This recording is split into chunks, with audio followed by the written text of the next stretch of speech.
Agora vamos chamar ele, que é um artista plástico renomadíssimo, que é o Glenn Hamilton. Ele já está aqui na nossa sala, aguardando ele entrar, que agora nós faremos até o final com esse super artista plástico de arte. Nossa! Que Que lindo! linda! Que lindo ambiente, meu queridão. Muito boa noite. Mega prazer em falar com você. Show de bola! Tudo bem com vocês? Tudo bom? Boa noite, Glenn. Bem-vindo.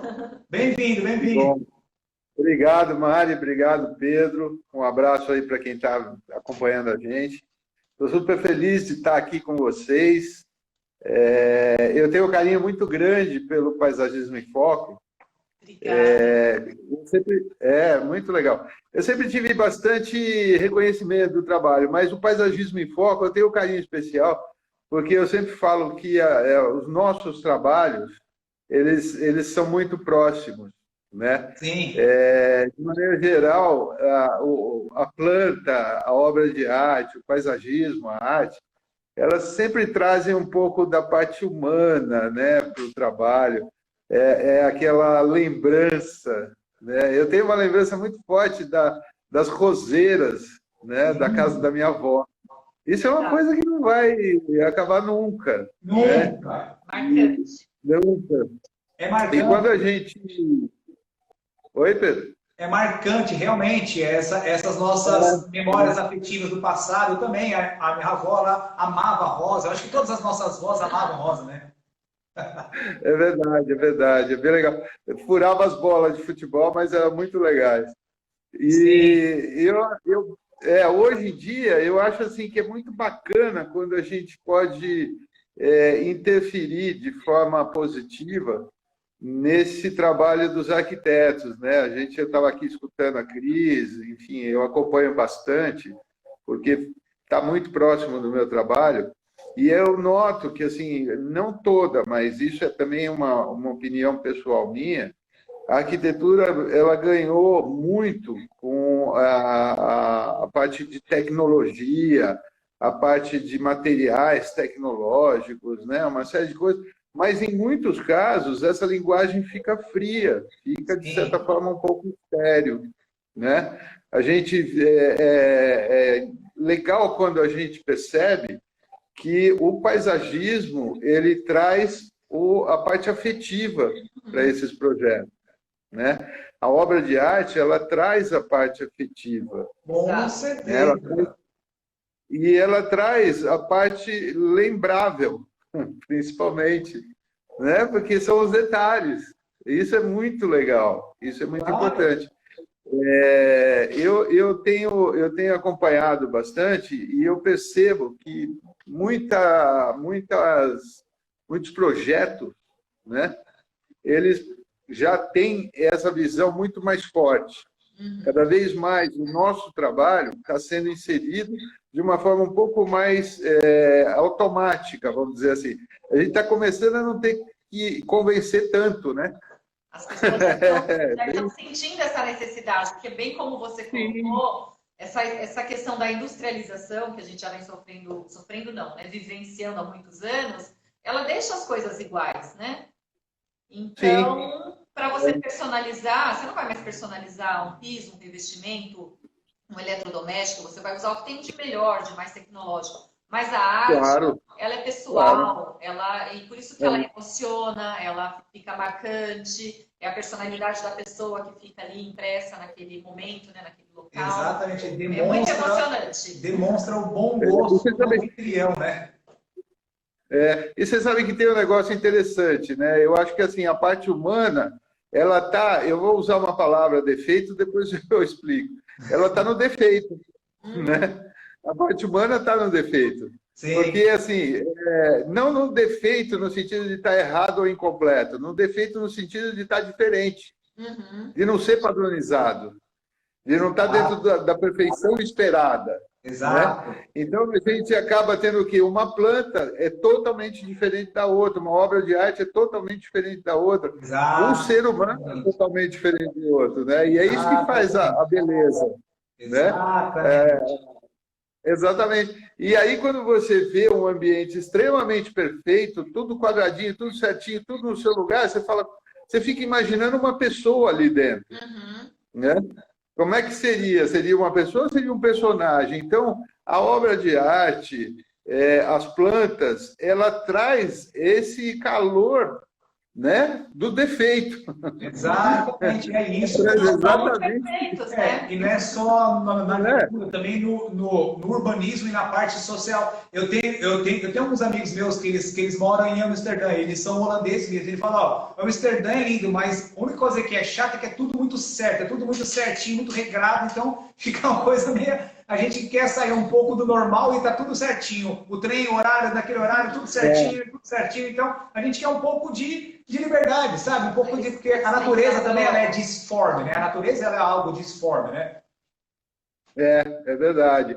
E você sabe que tem uma coisa que, assim, eu estava vendo a Cris falar, essa coisa da solução tecnológica através do paisagismo, isso é muito legal. Tem uma outra coisa que eu acho que cada vez mais, pelo menos os meus parceiros, os meus clientes estão percebendo muito isso, né?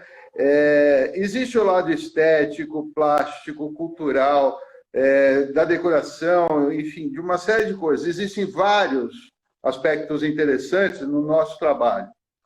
Existe um que pouca gente percebe, que, na verdade, principalmente nos ambientes corporativos, nos prédios e tudo mais, um bom paisagismo, uma boa obra de arte, principalmente na fachada, economiza muito dinheiro. Aí eu vou entrar na seara do Pedro. Economiza muito dinheiro de publicidade marcada, criar ícone. Aí começa a virar referência. Aonde que é? É em frente ao prédio que tem aquela palmeira linda, aquela jabuticabeira, né? Aquela escultura branca, bonita. Onde você mora? Eu moro naquele prédio. Onde é o teu escritório? Em tal lugar. É que nem carro, né? Às vezes a gente vê um carro de luxo, você não conhece a pessoa, mas você projeta o perfil dessa pessoa como bem-sucedida, uma pessoa que tem condições, enfim, você projeta. E o mesmo acontece, por exemplo, para um projeto arquitetônico que tem essa preocupação. Quem passa na rua pode até não saber o que acontece lá dentro, mas sabe que tem nível. Sim. Exatamente. Né? O que está lá dentro tem muito nível, tem cuidado com os detalhes, tem um nível cultural alto, tem um nível tecnológico alto. São preocupações que são passadas através desse tipo de ação. E se você puser no lápis, e em pouco tempo, essa estrutura, vamos dizer assim, do jardim ou a colocação de uma escultura, ela traduz em resultado prático. Né? Os puristas, os artistas puristas vão me xingar, mas é verdade. E muita gente está vendo cada vez mais esse tipo de trabalho. Exato. Né? E a mesma coisa, eu gosto muito de fazer trabalhos desde o início. Vamos dizer assim, eu conhecer para quem eu estou fazendo o trabalho. Eu faço muito trabalho tailor-made, né? Então, assim, eu gosto de entender a empresa onde vai ter o meu trabalho, eu gosto de entender a pessoa que vai comprar o meu trabalho, a família que vai comprar o meu trabalho. Quando eu posso fazer isso, eu consigo fazer um trabalho que tanto me dá muito mais prazer, como dá muito mais prazer para as pessoas. Bacana. E cada vez mais... É legal você falar isso, até desculpa te cortar, mas você vai continuar no mesmo assunto, porque como a gente ainda está naquela coisa de se aproximar da arte, e a gente tem muito aquilo de o artista é alguém muito inacessível, né? Não só em termos financeiros, mas é snob, ou é um maluco que quer criar uma coisa e de repente você vai colar na sua casa e você vai ser obrigado a ter aquilo. Então você está me dizendo totalmente ao contrário, que você cria algo que vá de encontro também ao gosto de quem vai usar, que tem a ver com a história da pessoa. Não é você alguém artista que vai imprimir alguma coisa e ponto. Não, eu acho que é o seguinte, a minha capacidade artística, ela excede a limitação do tema, né? Então, a tua, como paisagista, é a mesma coisa. Quer dizer, a gente não tem a nossa, vamos dizer, o íntimo da nossa criação não é atingido por isso. Muito pelo contrário, ele é exigido por isso. Quer dizer, não é porque eu vou fazer um trabalho que tem a ver... E não é um trabalho figurativo, eu só trabalho abstrato, né? Não é figurativo, não é que eu vou desenhar uma casinha porque o cara lembra da casinha da avó dele, né? Com a roseira, né, Pedro?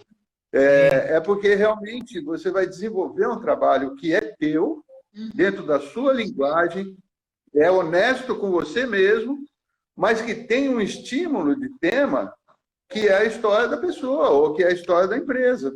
Claro. Entendeu? Então, eu acho isso muito interessante, né? E é bacana, por exemplo, eu tenho um amigo, um cliente, ele começou a vida muito simples e ele se transformou num grande empresário. E ele tem uma casa muito bonita e em frente aonde ele construiu uma área de convívio, a gente fez uma escultura bem no jardim, ela toma todo um gramado, assim, tá ela única lá e tudo mais. E aí a mulher dele sempre fala assim que eu não faço arte, eu faço uma história para contar. Porque toda vez que chega a gente lá, ele quer contar a história da escultura. Que legal! Por quê? Porque assim, a empresa dele tem um logotipo que é muito simplório, mas serviu como estímulo.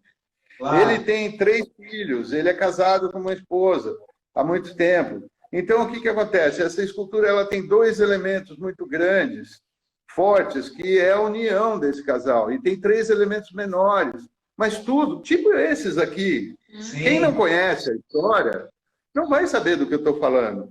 Claro. Você entendeu? Mas quem conhece a história percebe que aquilo lá foi feito para ele. Sim. Né? Uma pessoa, por isso que ele conta a história sempre para todo mundo. Então, assim, qual é a diferença? Aliás, quando eu não estou trabalhando por encomenda ou tailor-made para alguém, eu estou trabalhando tailor-made para mim.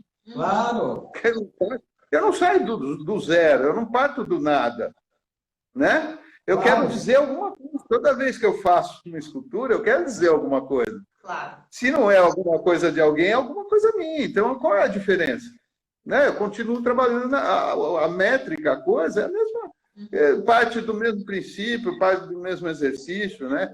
E isso é muito legal, assim, porque você desenvolve um trabalho que nem esse meu amigo.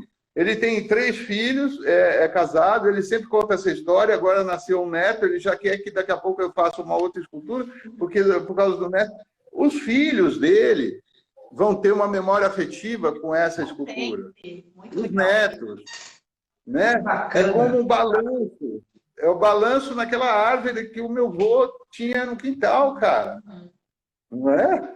Hoje, quando a Cris falou que você planta um ser vivo que tem que pensar 20 anos para frente, é a mesma coisa. Essa relação é muito próxima. A arte ela é atemporal e ela é para sempre. Olha quantas artes antigas, né, do mundo antigo que atravessaram esses anos e hoje todos nós temos desejo de ver, de viajar, atravessar fronteiras, né, para ver pessoalmente artes que foram feitas há muitos anos. A arte perpetua o momento, né? A arte ela perpetua. E é legal quando ela continua conversando, né?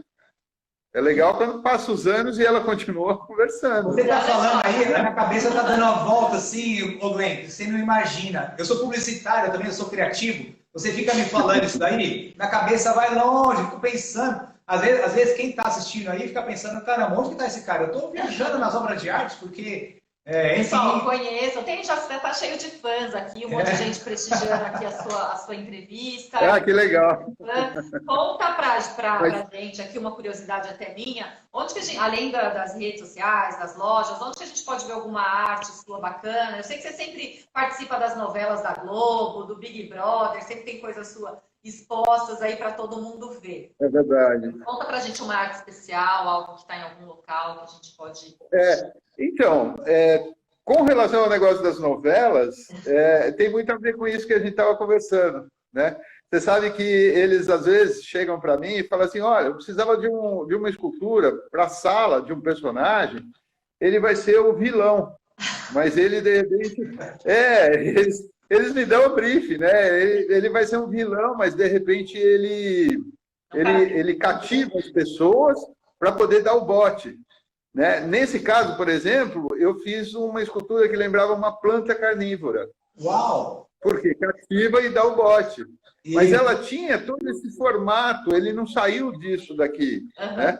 Já uma outra escultura que a gente fez para eles lá, foram feitas de botões de roupa, daqueles bem grandão, de roupa de palhaço, e lembravam um tornado. Porque eles tinham me falado que o advogado, por onde passava, ele queria pegar alguma coisa, tirar alguma coisa. Uhum. Né? Esse tipo de trabalho, eu acho que se caracteriza muito, né? Esse tipo de característica é muito do meu trabalho. Eu fiz 2 trabalhos para o governo do Senegal, em 2009, e são trabalhos grandes, são monumentos, realmente. Pois quem quiser ver, entra no YouTube, lá põe Glen, Senegal, já vai aparecer um filminho que a gente fez lá durante o período. Bacana. E são trabalhos de 10 metros de altura, que ficam na praça e tudo mais. E eles queriam, na época, marcar um evento que tem lá, que é o Festival de Cultura Negra, que acontece a cada 2 anos. Uhum. Né? E aí eu parti, um deles é um globo terrestre, que eu parti do novelo de linha das tribos nômades, porque eles teçam as suas próprias roupas. Uhum. Só que aquilo me lembrou uma rota de avião pelo mundo. E a ideia do festival é juntar justamente os descendentes e os africanos que foram obrigados pela diáspora a sair da África como escravos e ganhar no mundo. E agora eles retornam para esse festival para cultuar essa parte da arte negra. Né? Então, esse novelo de linha que estava lá das tribos nômades do deserto se transformaram em rotas de aviões pelo mundo. Então, não é aquele globo que tem o gomo certinho, é um globo que parece um novelo de linha mesmo. Bacana. Ou seja, você tem razão, né? A arte é uma história que você fica ali contando muitas coisas.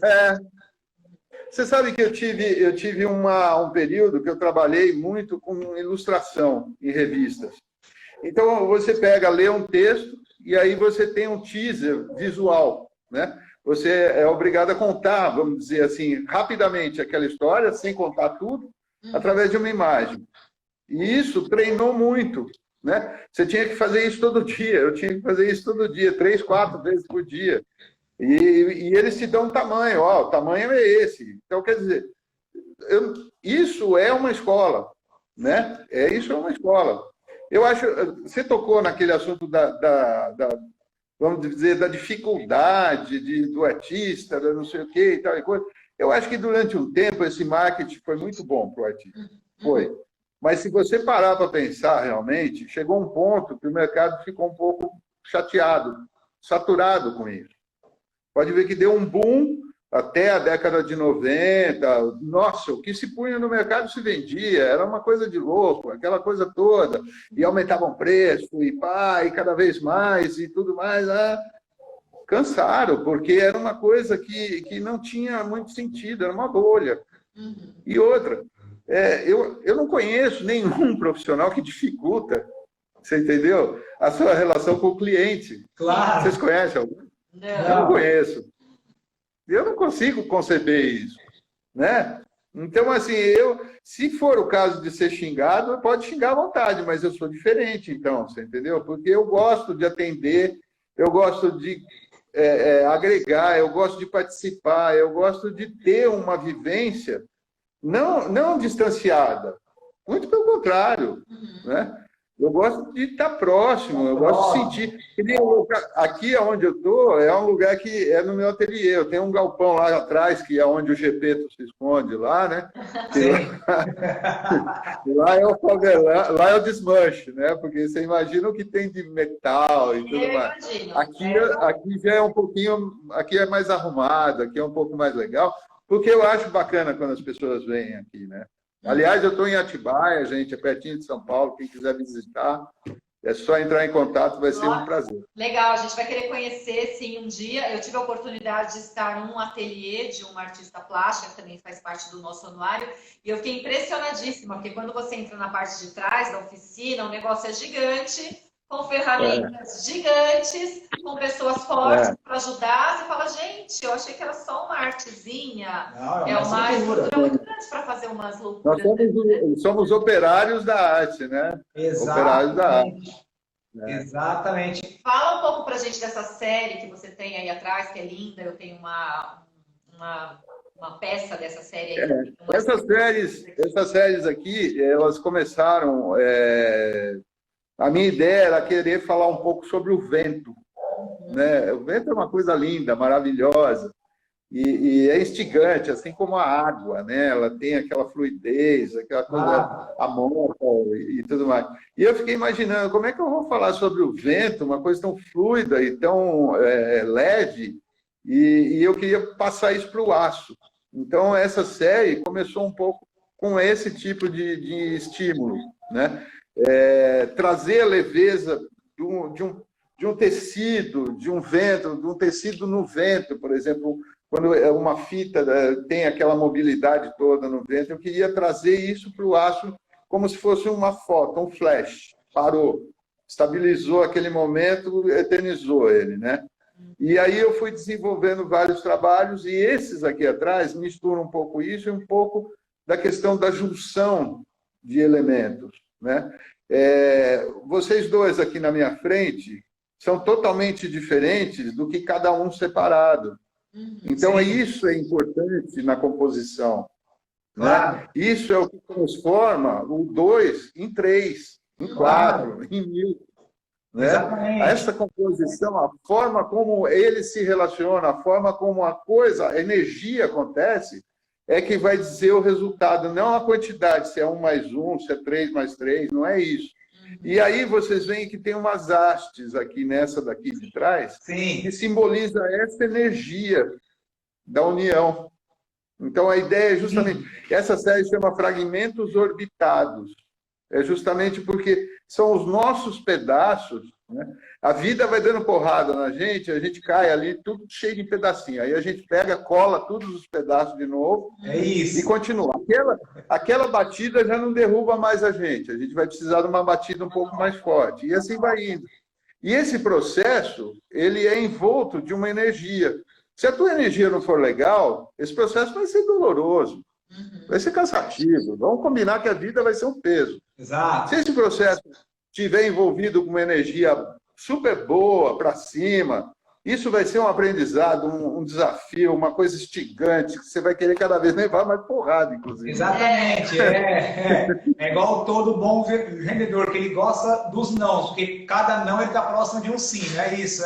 Até uma dica para quem gosta de vender aí. Depois de muitos nãos, você está cada vez mais próximo do sim, né? É verdade, é verdade. Então, e essas séries, elas têm muito essa ideia, né, desse trabalho. Você sabe que a Ana Bovelli teve aí terça-feira, ela teve uma escultura minha que participou de um ambiente, de um jardim que ela fez, eu acho que foi na Campinas Decor, não lembro direito, que na época eu pegava aparas de madeira, todas pequenininhas, e juntava novamente em alguma coisa. Então, uma dessas esculturas era um homem feito todinho de pedaços, justamente simbolizando essa coisa. Já era um pouco, ainda era naquela época, acho que foi em 2010, alguma coisa assim. Naquela época era um pouco mais figurativa e tudo mais.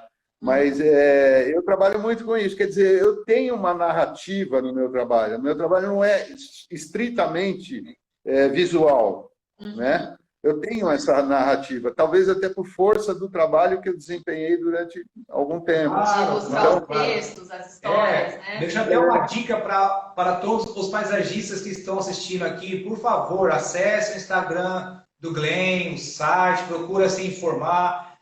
Valorize o seu projeto de paisagismo, uma escultura alegre no ambiente, seja ele interno ou externo.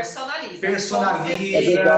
A pessoa que tiver um álbum. Nós fomos impactados assim que você colocou a sua imagem com essas duas esculturas. Foi um choque agradável, sabe? Foi muito agradável. Está sendo muito agradável e feliz de quem está aí do seu lado, vivendo do lado dessas esculturas lindas aí. Tem alguém que está falando aqui, ó, Blá Black, me lembro dessa época. Deve ser a sua época do figurativo aí. A Bia é uma grande artista, uma grande amiga e uma baita numa artista. Beijo, Bia, super legal, muito bem. A Michele Braga está também. Enfim, todo mundo que está aqui mandando um oi, mandando alguma coisa, são pessoas especiais. Você é especial.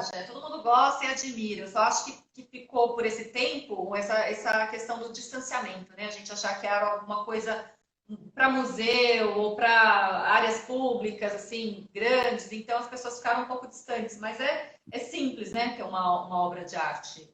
É sim. Você sabe que é engraçado, né? Às vezes as pessoas compram um sofá de 30 mil reais com muito mais facilidade, né?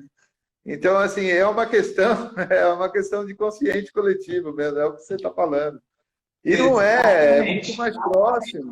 É muito mais próximo. Você sabe que outro dia eu estava conversando com o dono de uma construtora, eu falei para ele estava fazendo um projeto de um prédio de escritório. Eu falei, cara, uma porta a mais que você colocar em cada uma dessas 300 unidades, 400 unidades, não vai trazer nenhum benefício para você e vai custar mais caro do que uma escultura aqui no teu jardim. Exato. Glenn, só um minuto. Faltam 20 segundos, o Instagram já está pitando ali, só para você entender. Dá as suas considerações finais aí. É muito curto, foi um papo bacana. Dá os seus agradecimentos finais. Ó, eu quero agradecer, quero dar um beijo em você, mas você, Pedro, muito obrigado. Estou há 4 anos com vocês, tenho o maior orgulho disso.